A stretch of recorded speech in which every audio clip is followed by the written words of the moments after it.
Imagine a world where the rules of money are deliberately kept from you, where the systems designed to educate us leave out the one subject that could set us free: financial education. What if I told you that the rich play by a different set of rules, a game they've mastered, one that's never taught in schools, never whispered on CNBC, and certainly not shared by the institutions we trust with our children's futures? Welcome to the hidden truth about wealth, a truth that transformed my life and could transform yours too. This isn't just a story about money. It's a wake-up call, a roadmap, and a challenge to rethink everything you've been taught. Buckle up, because I'm about to take you on a journey through the lessons my rich dad taught me, the secrets the elite don't want you to know, and the mindset shifts that can break the chains of financial struggle. By the end, you'll see why poverty isn't just a lack of money, it's a lack of knowledge, and I'll show you how to start changing that today. Let's start with a hard truth. Our schools are failing us when it comes to money. Not by accident, not by oversight, but by design. Growing up, I had two dads. My poor dad, a hardworking educator, and my rich dad, a brilliant entrepreneur. My poor dad believed in the system. Go to school, get good grades, land a stable job, save money, and retire comfortably. It's the American dream we're all sold. But my rich dad? He saw through the illusion. He taught me that the system isn't broken. It's built this way. Schools don't teach financial education because an informed population is harder to control. The poor and middle class are kept working hard, chasing paychecks, while the rich play a different game entirely. As my rich dad used to say, the rules of money are different for the wealthy, and they're not sharing the playbook. This isn't a conspiracy theory, it's reality. Think about it. When was the last time your school taught you how to manage debt, invest in assets, or understand the tax code? If you're like most Americans, the answer is never. I remember asking my poor dad as a kid, "Why don't they teach us about money in school?" He didn't have an answer, and neither did my teachers. That silence isn't a mistake. It's a feature of a system that benefits from our ignorance. The rich know this, and they use it to their advantage. My rich dad's lessons, which inspired the 1997 bestseller Rich Dad, Poor Dad, boiled down to one core idea. The wealthy teach their kids how to make money work for them, while the rest of us are taught to work for money. Let's talk about poverty for a moment, because it's personal. Poverty isn't just an empty bank account. It's a weight on your soul. It's the stress of bills piling up, the fear of never getting ahead, the shame of feeling like you're failing your family. I've been there, and I hated it. What I hate even more is that our academic system, which we trust to lift us up, is complicit in keeping us down. We send our kids to school believing they'll learn what they need to thrive, but they're being shortchanged. The banking system? Corrupt. Politics? Corrupt. But academia? It's just as bad, maybe worse, because it's where we place our hope.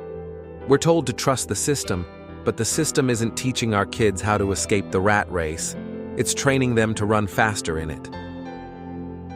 So, what's the game the rich play? It starts with understanding what financial education really is. Forget the tired advice of, get a job, work hard, save money, and invest in a diversified portfolio of stocks, bonds, mutual funds, and ETFs. That's not education. It's a trap. The financial industry thrives on two things: debt and taxes. And here's the kicker. Most of what you've been taught about both is a lie. Take 1971, for example, when President Nixon took the US dollar off the gold standard. Overnight, the dollar became debt, not wealth. Yet we're still told to save money, work hard, and get out of debt. Does that make sense when the government can print money faster than you can earn it? Why save something that's losing value every day? Why work for something that's being devalued by design? My rich dad taught me to see through this illusion. The rich don't work for money, he'd say. Money works for them. This was a revelation. The wealthy don't chase paychecks, they build assets. They don't save money, they invest it. And they don't fear debt, they use it. Let me break that down because it's a game changer. Most of us are taught that debt is bad, something to avoid at all costs. But the rich? They see debt as a tool. After the 2008 financial crash, banks handed me $300 million in loans, tax-free. Why? Because I understood how to use debt to buy assets, not liabilities. The average person can't get a loan like that, not because they're unworthy, but because they've never been taught how the system works. Their credit scores, their FICO numbers, their lack of financial education, it all keeps them stuck. Now let's talk about assets and liabilities, because this is where most people get tripped up. My rich dad used to say, the poor confuse assets with liabilities, and that's why they stay poor. Here's the simplest way to understand it. An asset puts money in your pocket. A liability takes money out. It's not about what something is, it's about what it does. A house, for example, isn't automatically an asset. If it's your primary residence and you're paying a mortgage, property taxes, and maintenance, it's a liability. Cash is flowing out. But if it's a rental property generating income every month, it's an asset. Cash is flowing in. I own over 7,000 rental properties, and every month they put money in my pocket. That's the difference. Most Americans buy the big house on the hill thinking it's a status symbol, but it's draining their wealth. They're going broke to look rich. Then there's taxes, the number one expense for most people, and the one we're least educated about. Isn't it strange that we barely notice how much the government takes from our paychecks? You look at your stub and think, that doesn't seem right, but you shrug and move on. The rich don't shrug, they strategize. My rich dad taught me there are 3 types of income: earned, portfolio, and passive. Earned income, like a salary, is taxed the heaviest. Portfolio income, like capital gains from selling stocks, is taxed less. But passive income, cash flow from assets like rental properties or businesses, is often taxed the least, sometimes not at all. That's why the rich focus on assets, not jobs. They don't work for money, they let their money work for them. Let me give you an example you'll recognize. McDonald's. You might think McDonald's is in the burger business, but that's only half the story. Ray Kroc, the genius behind its empire, understood that McDonald's is really in the real estate business. They buy land, build restaurants, and lease them out, creating a steady stream of passive income. That's why they pay so little in taxes. Or look at someone like Jeff Bezos. In 2020, his net worth soared by billions, yet he paid almost no taxes. How? Because he's playing the game of assets, not income. This isn't a secret, it's just knowledge most people don't have. Here's where it gets real. Anyone can play this game. Yes, anyone. The only thing stopping you is education. My rich dad taught me the basics playing Monopoly. 4 greenhouses, 1 red hotel. It's not about how much money you have, it's about how you think. When I wanted to learn about money, my rich dad didn't hand me a paycheck. He said, "Work for me for free." I was confused. Why would I do that? He explained, "If I pay you, you'll think like an employee. If you learn to work for knowledge, not money, you'll think like a rich man." That lesson changed everything. A paycheck shuts off your brain. It's a trap that promises security but delivers dependency. A pension, a 401k, a stable job, they're all disguised paychecks keeping you tethered to the system. The biggest lie we're told is that saving money will make you rich. It won't. Not when inflation erodes your savings faster than you can build them. Not when the government prints trillions, devaluing every dollar you've worked for. The rich don't save, they invest. They don't avoid debt, they leverage it.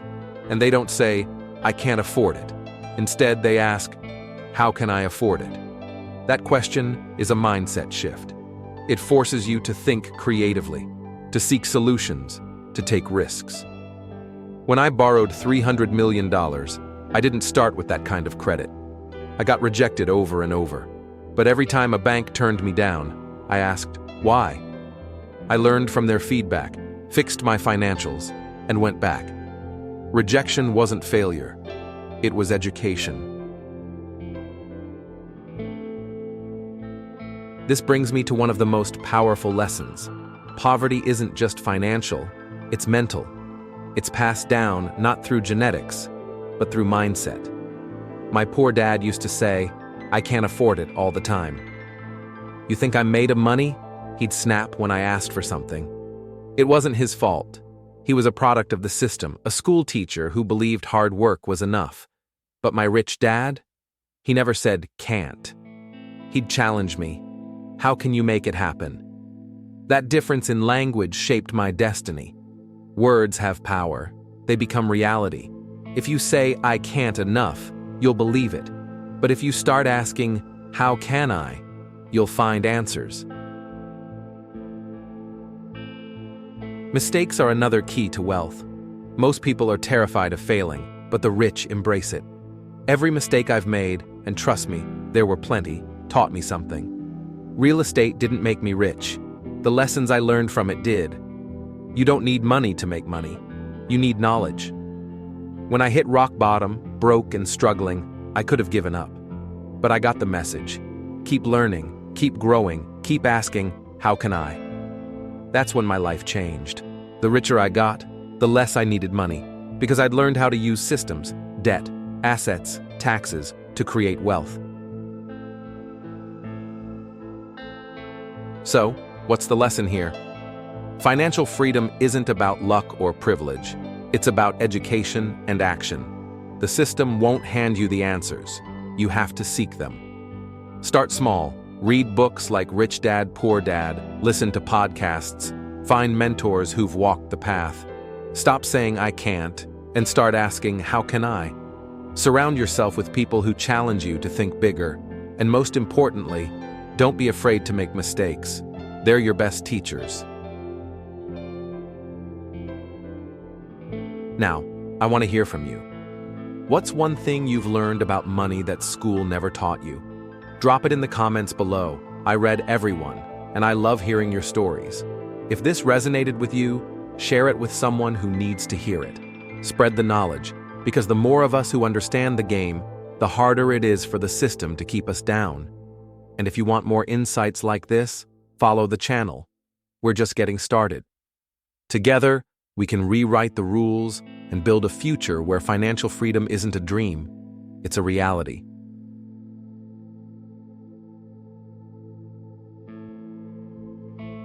Let's keep the conversation going.